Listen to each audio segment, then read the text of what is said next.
अगर एलडीसी की तैयारी में आप भी ये गलतियां करते हो तो आप भी हो सकते हो सिलेक्शन से बाहर। इन बातों को ध्यान में रखने से ही होगा सिलेक्शन फाइनल। हेलो नमस्कार जय हिंद दोस्तों। तो एक बार फिर से आप सभी का आपके ही इस यूट्यूब चैनल विक्रम पाठशाला पर मैं विक्रम स्वागत करता हूं। तो इस वीडियो के अंदर हम आज बात करेंगे एलडीसी एग्ज़ाम 2026 की। मैथ में क्या क्या आएगा और ट्रेंड एनालिसिस क्या है, पिछली जितनी भी एग्ज़ाम हुई है एलडीसी की, तो मैथ के अंदर किस चैप्टर से कितने प्रश्न हर साल आए हैं इसका एनालिसिस करेंगे। और मोस्ट इंपॉर्टेंट चैप्टर कौन से रहने वाले हैं आपके लिए उसकी पूरी डिटेल दूंगा। तो वीडियो को अंत तक देखना और कुछ भी डाउट हो कमेंट कर देना, चैनल को सब्सक्राइब, वीडियो को लाइक और दोस्तों के साथ शेयर करना। और आगे भी आपको साइंस, जीके, हिंदी और इंग्लिश का ट्रेंड एनालिसिस मिलेगा, तो चैनल को सब्सक्राइब कर लेना। चलिए वीडियो को शुरू करते हैं। तो सबसे पहले मैं आपको बता दूं, विगत एलडीसी परीक्षाओं में पूछे गए प्रश्नों का विषयवार विश्लेषण। ठीक है, तो आपके यहाँ पर आप 15 चैप्टर देख रहे हो। तो आप यहाँ पर 15 चैप्टर देख रहे हो। इसमें सबसे पहले हम संख्या पद्धति की बात करें तो इसमें आपका वैदिक गणित आएगा सबसे पहले। तो वैदिक गणित के अंदर 2011 के अंदर 5 सवाल आए थे, 2016 में 4, 2018 में आपके 4 पेपर हुए। तो पहले पेपर में 4 प्रश्न थे, दूसरे में 2, फिर 4, फिर 2, और 2024 में जो एलडीसी का एग्जाम हुआ था तो वैदिक गणित से आपके 4 सवाल आए थे। ठीक है, फिर मैं बात करूँगा दूसरा चैप्टर है हमारे प्रतिशत। प्रतिशत के अंदर 2011 के अंदर 1 सवाल आया था, 2016 में आपके 4 सवाल आए थे, 2018 में आपके ये 3 3 6 और 1 मतलब 7 सवाल 2018 के अंदर आए थे। और 2024 के अंदर प्रतिशत चैप्टर से एक भी सवाल नहीं आया। लाभ हानि एवं छूट की बात करें तो 2011 के अंदर 1 सवाल था, 2016 में 2 सवाल थे, 2018 में आपके यहाँ पर 7 3 10 15 सवाल थे लाभ हानि से 2018 में। तो 2024 के अंदर इस चैप्टर से एक भी सवाल नहीं था। अनुपात समानुपात चैप्टर की बात करें तो 2011 के अंदर 1 सवाल था, 2016 में 1 सवाल था, 18 के अंदर 1 सवाल 1 सवाल 2 सवाल 2 सवाल, यानी 4 और टोटल 6 सवाल 2018 के अंदर देखे गए आपके अनुपात समानुपात चैप्टर से। ठीक है, फिर साझा की पार्टनरशिप चैप्टर की बात करें तो इसके अंदर आप देख सकते हो हर साल सवाल आपको देखने को मिलेगा। 2011 के अंदर 1 सवाल था, 2016 में 1 सवाल था, 2018 के अंदर आपके इसके सवाल थे 5। ठीक है, 5 सवाल थे 2018 के अंदर। और 2024 के अंदर यहाँ से 2 चैप्टर देखने को मिले, यहाँ से 2 सवाल देखने को मिले 2024 के अंदर। ठीक है, 2024 के अंदर 2 सवाल थे साझा चैप्टर से। फिर मैं बात करूँ सरल ब्याज की, साधारण ब्याज की, तो 2 सवाल थे 2011 में, 2016 में इसका एक भी सवाल नहीं था। उसके बाद आपके यहाँ पर 2018 के अंदर 1 सवाल था, 1 सवाल था, 1 सवाल था, 1 सवाल था, यानी 4 सवाल थे 2018 के अंदर। 2016 में एक भी सवाल नहीं आया और 2024 के अंदर एक सवाल भी नहीं आया।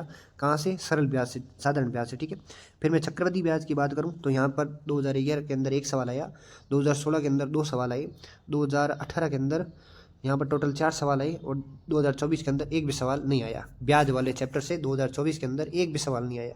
ठीक है, फिर इंपॉर्टेंट चैप्टर ज्यामिति। ज्यामिति के अंदर आपके हर साल आपको लगभग 3 सवाल मिलेंगे या इससे ज़्यादा ही मिलेंगे, कम तो नहीं मिलेंगे।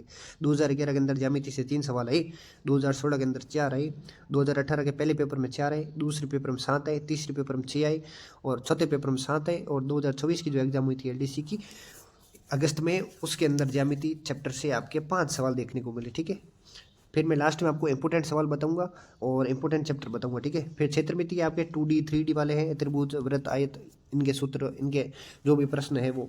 2011 के अंदर क्षेत्रमिति से 3 सवाल थे, 2016 के अंदर 5 थे, 18 के अंदर पहले पेपर में 5 थे, दूसरे पेपर में 3 थे, तीसरे पेपर में 4 थे और चौथे पेपर में 2 सवाल थे क्षेत्रमिति से। और 2024 के अंदर जो एग्जाम हुआ था उसके अंदर एलडीसी में 3 सवाल थे क्षेत्रमिति से। फिर आयतन वाले चैप्टर की बात करें तो यहाँ पर आप देख सकते हो आयतन वाले चैप्टर से 2011 में 5 सवाल थे, 2016 में 1 सवाल था, 2018 के अंदर यहाँ से आप देख सकते हो 20 और 10 30 सवाल थे। मतलब आयतन वाले चैप्टर से ही 2018 में 30 सवाल आए थे। ठीक है, और 2024 के अंदर 4 सवाल थे आयतन वाले चैप्टर से। ठीक है, और सांख्यिकी की बात करें सबसे इंपॉर्टेंट चैप्टर है आंकड़ों का क्षेत्रों द्वारा निरूपण है, केंद्रीय प्रवृत्ति के माप है, माध्य माध्यिका है, ये सब इसके अंदर आते हैं। और यहाँ से 2011 के अंदर 7 सवाल थे, 2016 के अंदर 8 सवाल थे, 2018 में 5 6 3 7 10 16 5 21 सवाल यहाँ से देखे गए 2018 में। और 2024 के अंदर सांख्यिकी चैप्टर से 7 सवाल आए थे। मोस्ट इंपॉर्टेंट है, सबसे ज़्यादा अभी तक 7 आए हैं। ठीक है, बीजगणित की बात करें तो बीजगणित के अंदर आपके एक तो गुणनखंड है, बहुपद के गुणनखंड है, समीकरण वाला है, दो चर वाला है और द्विघात समीकरण है। ठीक है, उसके बाद यहाँ पर 2011 में 7 सवाल थे, 2016 में भी 7 सवाल थे और 2018 के अंदर 4 एग्जाम हुए थे, तो यहाँ पर 20 सवाल आए थे बीज गणित वाले चैप्टर से, ठीक है। और 7 सवाल थे 2024 के अंदर बीज गणित चैप्टर से। लघु गुणक है आपका लॉग वाला चैप्टर, यहाँ से हर साल 1-2 सवाल आते हैं। तो 2011 के अंदर 1 सवाल था, 2016 में 2 सवाल थे, 2018 के अंदर यहाँ से 6 सवाल थे, और 2024 में 2 सवाल थे। 2 सवाल कैसे आए थे? सिर्फ फॉर्मूला बेस्ड थे, नॉर्मल सवाल थे, ठीक है। फिर निर्देशांक ज्यामिति है, तो निर्देशांक ज्यामिति के अंदर 2011 के अंदर 2 सवाल थे, 2016 के अंदर 3 सवाल थे, और 2018 के अंदर 4 एग्जाम हुए, तो वहाँ पर 16 सवाल देखे गए निर्देशांक ज्यामिति से।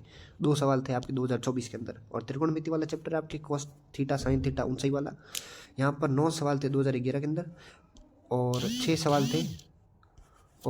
थे आपके 2016 के अंदर, और 3 सवाल 2018 के अंदर पहले पेपर में, दूसरे में 5 सवाल थे, तीसरे में 5, चौथे पेपर में 4 सवाल थे, और 2024 का जो हाल फिलहाल में पेपर हुआ था पहले, वहाँ पर आपके 7 सवाल देखे गए हैं त्रिकोणमिति चैप्टर से। अब यहाँ से मैं आपको बताऊंगा मोस्ट इंपॉर्टेंट चैप्टर कौन सा है, किस चैप्टर से आपको ज़्यादा सवाल मिलेंगे इस बार, और किस चैप्टर को आपको पहले पढ़ना है और किसको बाद में पढ़ना है, ठीक है। अब अगर मैं आपको बताऊं कुल मिलाकर, तो वैदिक गणित से आपके 25 सवाल थे, वैदिक गणित से टोटल 25 सवाल आए हैं अभी पिछले एग्जामों में। प्रतिशत चैप्टर से केवल 12 सवाल आए हैं, और फिर लाभ हानि एवं छूट चैप्टर से आपके 18 सवाल आए हैं। फिर आपके लाभ हानि से 18 सवाल हैं। फिर आपके हैं हमारे अनुपात समानुपात, यहाँ से सिर्फ 8 सवाल देखने को मिले हैं। फिर साझा चैप्टर से सिर्फ 9 सवाल देखने को मिले हैं।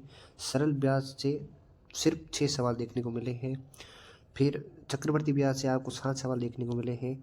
और फिर आपके ज्यामिति चैप्टर आता है, जहाँ से 36 सवाल आपको देखने को मिले। कितने? 36, मतलब इंपॉर्टेंट चैप्टर हो गया आपके लिए ज्यामिति, ठीक है। एक तो फिर आपके क्षेत्रमिति से 25 सवाल, ये भी इंपॉर्टेंट हो गया क्षेत्रमिति वाला।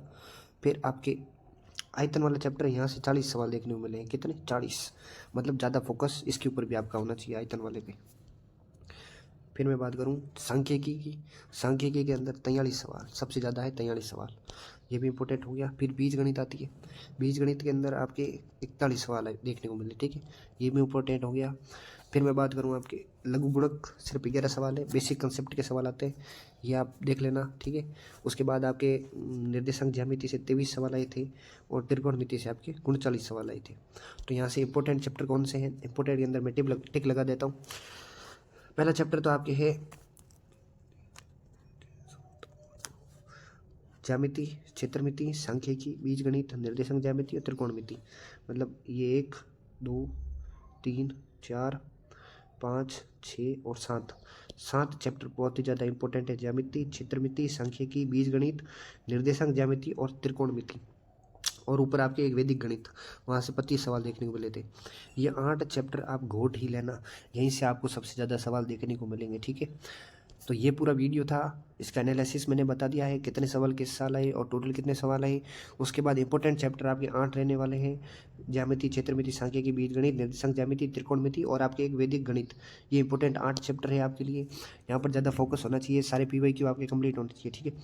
इस वीडियो के अंदर मैंने आपको पूरी जानकारी दे दी है, मोस्ट इंपॉर्टेंट चैप्टर कौन से है, सिलेक्शन के लिए तैयारी कैसे करनी है, और मैथ के अंदर आप सेल्फ स्टडी से तैयारी करोगे, वहीं पर आपको फायदा होगा। कोचिंग और कोर्स के चक्कर में पढ़ोगे तो आपको फ़ायदा नहीं होगा और आप पीछे ही रहोगे हमेशा, ठीक है।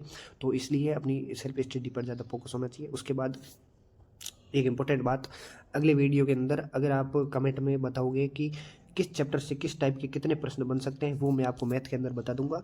तो वीडियो अच्छा लगा हो तो कमेंट जरूर करना। और अगला टॉपिक LDC के अंदर किस सब्जेक्ट का ट्रेंड एनालिसिस चाहिए आपको, वो बता देना, तो मैं उसके ऊपर अगला वीडियो बना दूंगा, ठीक है। बहुत बहुत धन्यवाद, और कुछ भी डाउट हो कमेंट कर देना।